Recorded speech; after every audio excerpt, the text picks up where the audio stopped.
Me está acompañando hoy Miguel Ángel Angerosa, que es contador, es docente y bueno, tiene una vasta trayectoria en el rubro de la economía, ¿no? Asesorando, tratando de guiar a la gente en las cuestiones de lo cotidiano. La vocación más marcada de mí, las cuestiones de la economía política. ¿Cuándo fue que lo descubrió? Porque no es de chico algo común. La vocación por la docencia la tengo desde muy joven. Y una vez que me recibí de contador público, empecé a ejercer y siempre con la intención de poder dedicarme en algún momento a la docencia, fundamentalmente en el nivel universitario, y a partir de 1990 arranqué y no he parado. Y ese amor por todo lo que es el mundo económico, ¿qué le ha devuelto hoy en día? Si lo se pone a pensar. La vocación me surgió por una curiosidad, por un interés de encontrar una explicación a lo que sucede en el mundo, en América Latina, en el país, y siempre tuve un particular interés en conocer las causas profundas, o por lo menos investigar, estudiar, analizar a qué se debe o por qué ocurren las cosas, ¿no? Entonces, claro, también esa curiosidad me hizo leer bastante, un lector de toda la vida, y bueno, para terminar de formarme una opinión en función de una determinada visión del mundo, de las cosas, de la sociedad. Con la aspiración también de cambiar las cosas. Que me dio la claridad que yo estaba buscando. Y esa con la intención de que no sea un conocimiento enciclopédico, abstracto, sino que sea aplicable y predecible. Viable dentro de las condiciones que deben ser dadas para que lo sea. El otro día estaba leyendo un artículo de usted que salió en página 12 y mencionaba acerca de las ventajas competitivas, hablaba acerca de las ventajas absolutas entre los distintos países, que eran el principio de la economía, de cómo se la pensó desde Adam Smith, luego las ventajas comparativas, unos que se dediquen a una cosa, los otros que se dediquen a otras, y ahí es donde nosotros quedamos insertos como exportadores de materia prima neto y dominados por aquellos países industriales. Pero usted menciona las ventajas competitivas. Vamos a aclarar un poco a qué se refiere con eso.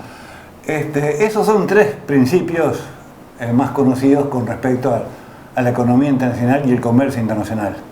La teoría esta, o los criterios, surgieron por parte, o fueron la elaboración de la escuela clásica de la economía, Adam Smith, la ventaja absoluta, David Ricardo, la ventaja comparativa, que establecían de que, a grosso modo, para que se entienda, de que cada país se debía especializar en aquellas producciones donde le fuera más barato o tenga un costo menor producir. De acuerdo a la dotación de recursos, el capital, la si sos salto, dedícate al básquet, básicamente. Si vos por alguna razón tenés ventaja en costo, dedícate a eso, el otro a lo otro, y que se intercambian los excedentes que produce uno y otro, el beneficio iba a ser mutuo. Los dos países, las dos regiones se iban a ver mutuamente beneficiadas. Pero de la teoría a la práctica... Claro, y David Ricardo modifica un poco el criterio diciendo de que no es tanto el costo en valor absoluto que hay que comparar, sino qué costo tengo yo en relación a otra cosa que puedo producir. Entonces, este criterio ricardiano vino justito para fundamentarnos en los próceres nuestros de la generación del 80, de que la Argentina, por la extensión, la fertilidad de la tierra, la variedad de clima, la cantidad de agua, etcétera, sea agroexportador. En comparación con Inglaterra en ese momento, la ventaja nuestra estaba en el desarrollo de un modelo de tipo agropecuario y exportador.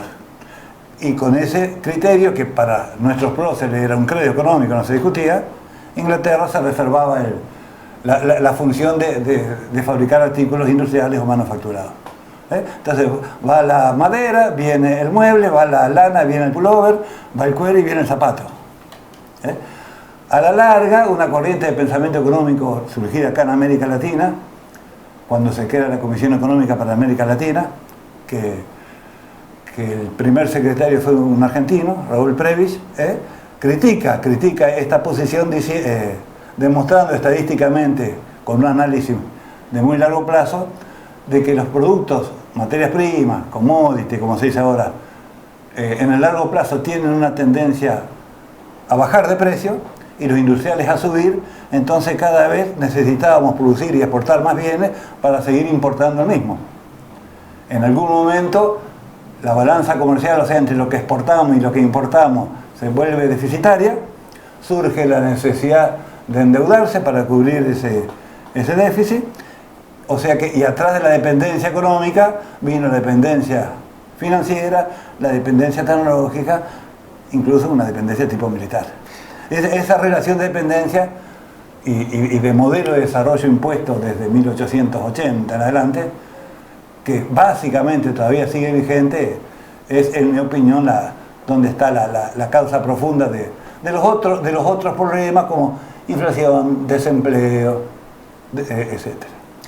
Y la ventaja competitiva que me preguntaste es el criterio que no tiene en cuenta el costo ni la dotación de recursos, sino que un país desarrollando ventaja en el sentido de producir aquello que puede competir con otro en tecnología, en capacitación de los recursos humanos, etcétera, etcétera, puede llegar también a ocupar un lugar importante en el comercio internacional. Pero el problema de base sigue latente. Voy a llevarlo a algo que es muy actual y justamente apunta hacia el futuro. Las crisis siempre generan oportunidades y no está todo dicho en esta historia que estamos viviendo de una Argentina que, queramos o no, lleva 200 años de historia, no es tanto. Y nuestro país, y quizás también la región, pero nuestro país particularmente, está dotado de muchos recursos naturales, de mucha variedad de recursos naturales. Esa es la contradicción. Que está en manos extranjeras la mayor parte, que la cuestión de la exportación cada vez se la potencia más, al punto tal de que el litio, que es el nuevo mineral que más se está exportando y que más se está necesitando por el tema de las computadoras, se lo está exportando en un 95%. Y están queriendo hacer, sin agregar valor. Queriendo hacer una ley para que el 5% por lo menos se quede acá. O sea, ya entregado de movida. Es consecuencia de lo mismo. O sea, yo hablé de dependencia económica. Bueno, más concretamente te referiste vos cuando hablaste de empresas, de las 500 empresas o industrias más grandes que hay en el país. De las 500, más del 60% son extranjeras o asociadas a capitales extranjeros. Y en el agro, y en los servicios, y en la banca también el mismo proceso de concentración de los capitales y de desnacionalización de la economía cada vez se profundiza más. Ahora, nosotros tenemos todavía una carta, un as bajo la manga, que es la independencia de soberanía nacional. Ese as bajo la manga, que es la posibilidad que tiene el gobierno de legislar, de hacer justicia, de ser un Estado que toma decisiones, también pone ahí sobre la mesa esta cuestión de qué pasa a futuro, que están poniendo este cambio de eje de gran reseteo a nivel internacional de la economía, donde el dólar deja de ser la gran moneda y están tratando de crear un nuevo sistema económico de moneda digital cuya sustento serían los commodities. Argentina ahí tendría entonces, si es previsor, la potestad de cambiar las reglas de juego antes de que pase, porque de lo contrario vamos a llegar tarde y ya los commodities van a ser ajenos por completo. Claro. Y nosotros vamos a estar atados de pies y manos como ya estamos, pero tenemos todavía una moneda para jugar en este cambio de juego. El gran cambio que hay a nivel mundial es que ya deja de ser el poder distribuido en una sola potencia hegemónica, como lo fue hasta hace un tiempo los Estados Unidos, antes lo había sido Inglaterra. Y a partir fundamentalmente de los acontecimientos en las Torres Gemelas, el resurgimiento de China, el resurgir de Rusia como potencia energética y política y militar, y China como potencia económica y tecnológica, además de otros países emergentes, ya la hegemonía norteamericana ya no es única. Entonces estamos en ese proceso de cambio de la unipolaridad a un mundo en donde las decisiones se tienen que tomar de forma más compartida. En ese traspaso de un modo o de un orden a otro, uno observa de que la hegemonía o el poder norteamericano está en decadencia, no quiere decir que sea débil, está en decadencia y cediendo pasos nuevos. Y surgen los otros, entonces ya no se puede imponer unilateralmente una política, sino que ya la relación de fuerza es más equitativa, o empieza a ser un poco más equitativa. Usted hablaba en la nota justamente acerca de tratar de proteger desde una cuestión ambiental también los recursos naturales que nosotros tenemos. Por eso le preguntaba. Argentina es un país particularmente muy bien dotado en cuanto a recursos naturales. Y en general, los países, en general, al recurso estratégico que tiene cada uno, trata de mantenerlo bajo control del Estado. O fíjate que en Chile, por ejemplo, que decía Allende que el cobre era el sueldo de Chile, en Chile el cobre está nacionalizado de la época de Salvador Allende, 73, 72. Sí, un par de años. Claro. No, pero ¿cómo es el tema? Después vino Pinochet, que privatizó de todo, pero el cobre lo siguió manteniendo en manos del Estado. Y Salinas de Gortari en México también en la década 90 privatizó de todo, pero el petróleo no. Y Pemex es la empresa más grande de América Latina, que con los excedentes que genera financia el 35% del presupuesto nacional de todo México. Y en Argentina el recurso natural nuestro ha sido tradicionalmente la tierra. Y en manos del Estado no ha estado nunca. Sino que terminó con un proceso de apropiación privada de la tierra, campaña del desierto mediante, y de ahí en adelante quedó en manos privadas y concentrada en un número muy reducido de empresas y de personas con inmensas extensiones de tierra, que son la base a nivel económico del poder que se tiene desde el agro. ¿Y usted cree que no obstante, no es solamente el agro lo que está concentrado, sino que es todo un conjunto de actividades que cada vez se o monopolizan o oligopolizan más, y entonces el poder real a nivel económico y por ende político está ahí. Sí, pero convengamos que también los privados suelen seguir la zanahoria. Es decir, el Estado tampoco le ha puesto demasiada énfasis para que se tecnologicen, para que agreguen valor, porque tranquilamente con las retenciones que se han cobrado, muchas veces podrían haber reinvertido en generar sistemas de riego, buscar alternativas de fabricación, de potenciar el valor agregado generando industrias que desarrollen y que transformen los granos o el aceite de soja. Los intentos se han hecho, tímidamente, pero se han hecho. Pero no es solamente a través de captar una renta extraordinaria por vía de retención que se va a resolver el problema, como no se va a resolver solamente si las industrias estratégicas o mineras pasan a estar bajo el control del Estado. Tal cual. Es todo un conjunto de... Pero parece que no hay otra ecuación dentro de los políticos hoy en día. Hoy en día, bueno, sí, puede ser. Parece que hay que ver qué orientación o qué propuesta tiene cada uno, cada sector o grupo. Entre el macrismo y el albertismo, que van yendo a los últimos dos periodos, no hemos visto muchas diferencias. Claro, el macrismo significó ya directamente los sectores concentrados a nivel económico y político hacerse cargo o estar dirigiendo sus intereses desde el Estado. Claro. Al ser derrotados y asumir un nuevo gobierno, ya no están dirigiendo, no están con las riendas del Estado dirigiendo, sino que está otro sector actualmente, pero claro, va lento, va muy tímido y medidas de fondo no se observan. Sí, pero...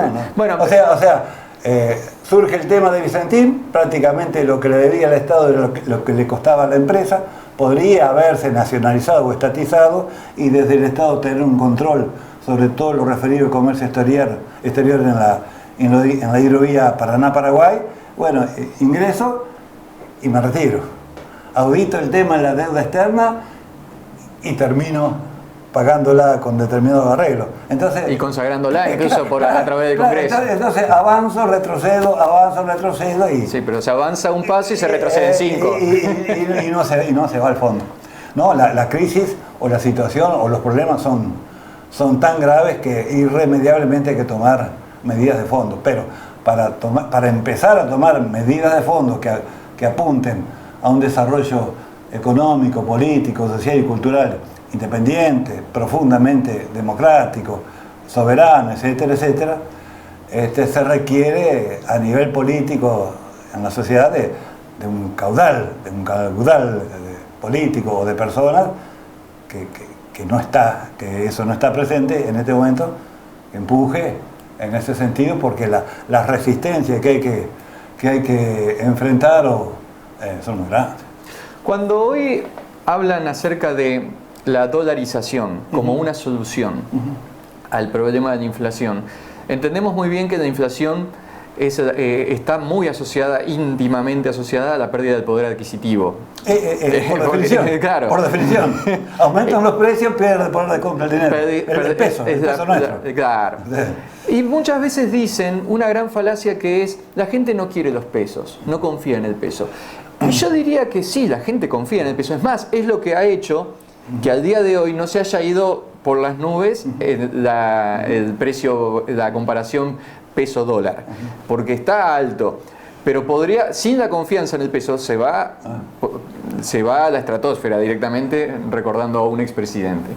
Entonces, acá lo que la gente no confía es en que rinda. Claro, no que en el peso y sacar la moneda como una solución. Eso no va a ser una solución al problema. Por hablar de los sectores medios o un poco más altos, lo que busca con el dólar es protegerse contra la inflación. Exactamente. O sea, no es tanto un ánimo de especular, sino dejar de perder por la erosión que tiene la inflación en los pesos nuestros. Entonces, cuando en la economía circulan indistintamente dos monedas, peso y dólar, una débil y otra fuerte, la fuerte se demanda más para atesorar, salvo que yo esté en el negocio del comercio exterior y quiera para pagar, bueno, pero, sí. O sea, es un núcleo muy reducido de empresas y de personas. Pero en los sectores medios o los sectores más populares, cuando pueden, se atesora en dólar y se sigue usando para los pagos el peso. Vio que dentro de la economía, todos los el ancla se ha perdido en todos los precios. Es decir, no sabemos bien qué vale cada cosa porque se ha perdido la noción. O el precio puede ser cualquiera. Exacto. Pero todo es como que quiere ir a la inflación o al dólar, al ritmo del dólar, lo que convenga en el momento, ¿no? Hasta la deuda, fíjese que la están roleando para el año que viene y la idea es indexarla con una doble indexación, o por dólar o por inflación. Lo que más te beneficie, dijo los bancos Massa. Sí. Gracias, Massa, por eso. Detalle importante, ¿por qué el salario no sigue ese parámetro? Porque si el salario no es justamente el hilo por lo más fino, ¿por qué la estrategia no sería poner al salario en equiparación con el dólar? Y que el dólar, si sube, sube automáticamente el salario. ¿Sabés cómo se frenan todos? Y empiezan a decir: yo no inflo porque... Lo que pasa es que hay sectores distintos con intereses distintos. Si yo tengo una empresa dedicada a la exportación, todo lo que yo vendo lo cobro en dólares. Si el dólar, en vez de estar a 200, se va a 300, vamos a hablar del oficial así, a título de ejemplo, todo lo que vendo voy a recibir un 50% más de ganancia. Claro. Y como los salarios los pago en pesos, y los clientes míos están afuera, porque lo que yo vendo no está acá adentro, entonces el mercado interno que se desarrolle por vía de un aumento de salario a mí no me interesa, porque de última para mí es un costo. Y como todo costo, hay que bajarlo, es su opinión. Ahora, si me hablas de las micro, pequeñas y medianas empresas, que no son exportadoras, sino que todo lo que venden lo venden en el mercado interno, y por lo tanto, la supervivencia de ese sector de 1 millón de empresas del país depende de que se reactive la demanda interna con aumento de salario, jubilaciones, subsidios, pensiones, etcétera, etcétera, ahí sí, porque si bien es un costo, bueno, se paga un aumento de salario, pero después voy a vender más porque la demanda se va a reactivar. Eso se lo explicaba así de manera sencilla a una persona que era empresaria de una empresa pequeña acá, que me decía: no, este aumento de sueldo de los empleados de comercio es una barbaridad, no se va a poder pagar. Pero se estaba contradiciendo, o sea, iba en contra de sus intereses porque analizaba el salario solamente como un costo. Entonces le decía: cuando la gente cobra el aguinaldo, o cuando hay un aumento de sueldo, o el aguinaldo en junio y en diciembre, vos vendés más, claro. Y bueno, vendés más, ganás más porque hay más demanda en la población a quien vos le tenés como cliente. Entonces, si hoy significa pagar un poco más de sueldo, eso después en su dinámica retorna con un aumento en las ventas. Pero si los salarios reales bajan, las jubilaciones bajan, los subsidios se quitan o se reducen, la demanda interna se va a achicar y no vas a tener a quién venderle. Es muy distinto el que vende en el mercado interno que el que vende afuera. En los últimos tiempos se estuvo hablando y nunca se llevó adelante, pero se habló acerca de hacer un salariazo por decreto. No sé si lo has escuchado al tema, pero han dicho, no, pero en vez de la paritaria, ganarle la paritaria y hacer el salariazo por decreto, ¿no? Que sería un aumento discrecional decidido por el Estado para que todos aumenten, no sé, 30%, vamos a decir un número al azar. Eso implica, quieras o no, en todas las empresas por igual, sin importar la diferenciación que acabas de mencionar, implica a todos por igual una erogación nueva, porque quieras o no también es un costo, aunque no lo quieras ver de esa manera. En el corto plazo sí es un costo. En el corto plazo es corto y hasta mediano. Dinámicamente se retroalimenta. Exacto. Claro. Es decir, que el problema, ahí llegamos al punto, el problema no está en sí puesto en el foco en el aumento del salario en sí mismo. Hablamos del salario real. Claro. Un aumento real, o sea, un aumento que esté por encima de la inflación. Exacto. Porque si que no ha habido y me aumentan el 30, estoy igual que antes. ¿Cuándo fue la última vez que hubo un aumento que esté por encima de la inflación? Realmente. El año pasado, lo que pasa que en promedio no, pero de acuerdo. Claro, porque si veníamos en caída, ganamos uno. Algunos convenios, algunas paritarias de algunos sectores, unos estuvieron un poquito por encima, muchos por debajo, etcétera. Pero vamos a casos puntuales, pero en general hay una baja en el salario real. Sí, 20 puntos por abajo dicen que está ahí puede haber un cálculo distinto, pero se deterioró. El salario real se deteriora, sí. Ahora, la jubilación y las pensiones. Si uno estableciera una paridad, ganamos, por ejemplo, vamos a dolarizar el salario, es decir, el salario hoy estás ganando 50 lucas, o 60 lucas, vamos a decir 60 lucas, si está el dólar a 200, ¿cuánto significaría en dólares ganar 60 lucas hoy en día? Hagamos matemática rápida. 60, y a 200 son 300 dólares. 300 dólares. 300 dólares es el salario. Queda equiparado. Si vamos a decir que el salario mínimo sea eso. El salario mínimo sea 300 dólares. Si lo equiparamos. Aunque se dolarice la economía. No la economía, solo el salario. Pero la inflación no se va a desterrar por eso. No se desterra por eso. No, si todos nos manejáramos con dólares, ¿cómo se explica que Estados Unidos una inflación del 8% anual? No. Claro. Se equipara, pero en pesos. Una referencia. Como referencia, que quede como referencia, para que tenga un ancla, porque ahora no tenemos ancla de nada, pero el salario es la última. Que el salario, que es la última, pase a ser primero y pase a ser el ancla.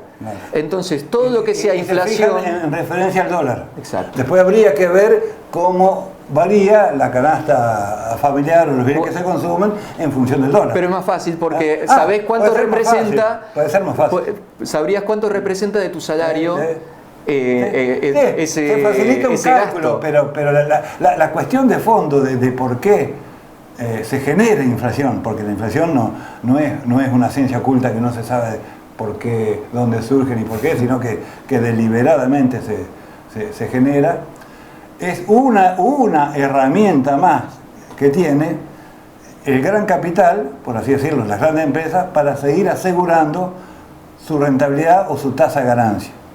Que históricamente el capitalismo como norma y como lógica tiende a que las empresas necesiten acumular una mayor cantidad de capital y pasar a escala más grande, y cuando se pasa a escala más grande, hay empresas que son más grandes que los países, la ganancia en relación a lo que invertir se achica, lo que llaman la rentabilidad.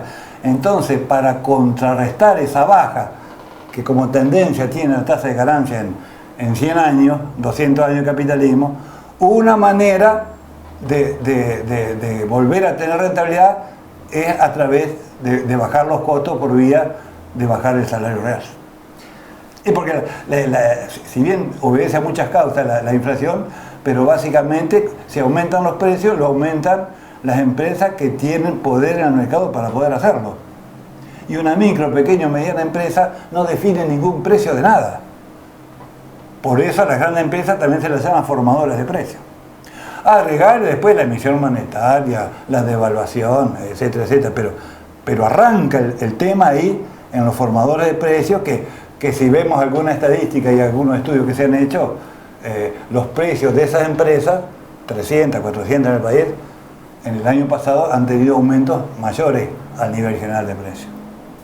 Ahí está el queso. Ahora, ¿usted cree que precios justos, que hasta ayuda, son paliativos, ayuda.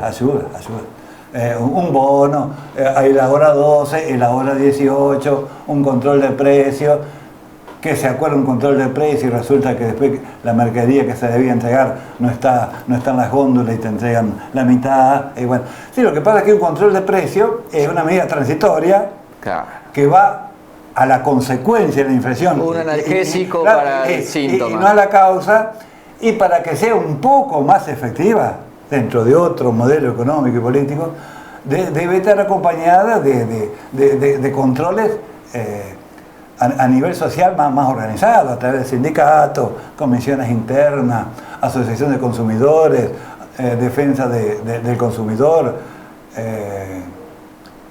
organismos públicos, privados, municipalidades, municipios, provincias, todo un conjunto de personas o de organizadas que tomen el control en serio, pero porque si voy a basar el control en solamente que vaya un inspector a contratar los precios y cobrarle una multa, y capaz que ganan más no respetando el acuerdo que pagando la multa, entonces dura poco. Dura muy poco. Dura poco. Dura poco, pero fundamentalmente porque se ataca la consecuencia, no la causa. Me queda poco tiempo, así que voy a aprovechar esta última pregunta para hacerle y bueno, vamos a ver si más adelante tendremos otra oportunidad de conversar un poquito más, pero esa posibilidad de articular distintos sectores, ¿la prometen en cada campaña? Sí. Después no. Está la posibilidad en cada momento, es decir, mañana lo deciden, se juntan todos y lo pueden hacer, pero nunca lo hacen. Sí, no, es una tarea a nivel político que es una de las más difíciles. Con los años que tiene usted, organizar ¿qué opina? A todos los sectores que se involucren a favor de un desarrollo económico, político, social, independiente, es una tarea muy difícil de trabajo, de unidad. Y no se ve mucha predisposición. Vos fíjate, el frente entre todos, de todos, fue una alianza electoral que cumplió una tarea importante que fue derrotar al macrismo, o la derecha, o como la quieras llamar. Pero quedó en la alianza electoral. No llegó a constituirse en un frente político para desarrollar en todas las provincias, en las ciudades, en los barrios, que sea la garantía popular de las medidas que se debería haber tomado. Entonces quedó reducido ahí a una cáscara sin contenido, y dentro de los que integran el frente de todo tampoco se ve que haya mucho entusiasmo por unir a este sector más que podría involucrarse más en un plan con medida de fondo, y vos ves que, por ejemplo, Graboy anuncia de que quiere ser el presidente. Claudio Lozano de Proyecto Sur, él quiere ser presidente. Y claro, y si se sigue estando en la individual, no hay solución. Es claro. Yo quiero ser presidente. Pero más allá de que uno quiera, que tenga todo el derecho de hacerlo, pero acá se trata de construir la herramienta política unitaria y bajo una dirección compartida que apunte desde el gobierno a empezar a hacer los cambios de fondo que se necesitan. Con la trayectoria es a largo plazo. Con la trayectoria que usted tiene y habiendo pasado por tantos gobiernos de distintos colores, ¿podemos seguir pensando que es ingenuidad? Porque capaz el proyecto es no tener el proyecto, capaz el proyecto es beneficiar a esos que están beneficiados. Ingenuo, ¿a quién te referís vos? A todos. ¿A todos? No, y porque no se juntan, porque siempre se piensa que es ingenuidad. En apetencias personales, individualismo, y siempre las tareas de unidad, de hacer cosas en común, de empujar entre todos para un mismo lado, más allá de la diferencia, porque hablar de unidad no es sinónimo de unanimidad, ¿no? Cada uno mantiene su raíz teórica, su identidad, unos vienen de la izquierda católica, otros del marxismo, del peronismo, izquierda independiente, del progresismo, de la socialdemocracia, lo que sea. La identidad cada uno la sigue conservando. El que es peronista va a seguir siendo peronista, etcétera, etcétera. Pero la acción en común tiene que ser en puntos mínimos de coincidencia, pero el problema es el contenido. Se vienen años complicados por delante, me parece que sombríos, quiero decir. Me parece que ¿Se puede estar peor? Claro, porque de la coyuntura, transitoriamente, de la coyuntura se está saliendo fundamentalmente a partir de recomponer las reservas que estaban caídas, pero claro, para pagar la deuda externa y para financiar el déficit fiscal, pero todo en base prácticamente a nuevo endeudamiento. A postergaciones, endeudamientos nuevos. Yo me hago de plata, en el bolsillo tengo plata, pero la debo. Y la solución no es vivir endeudado o de prestado, es generar los propios recursos y destinarlos para un desarrollo económico y social mucho más profundo.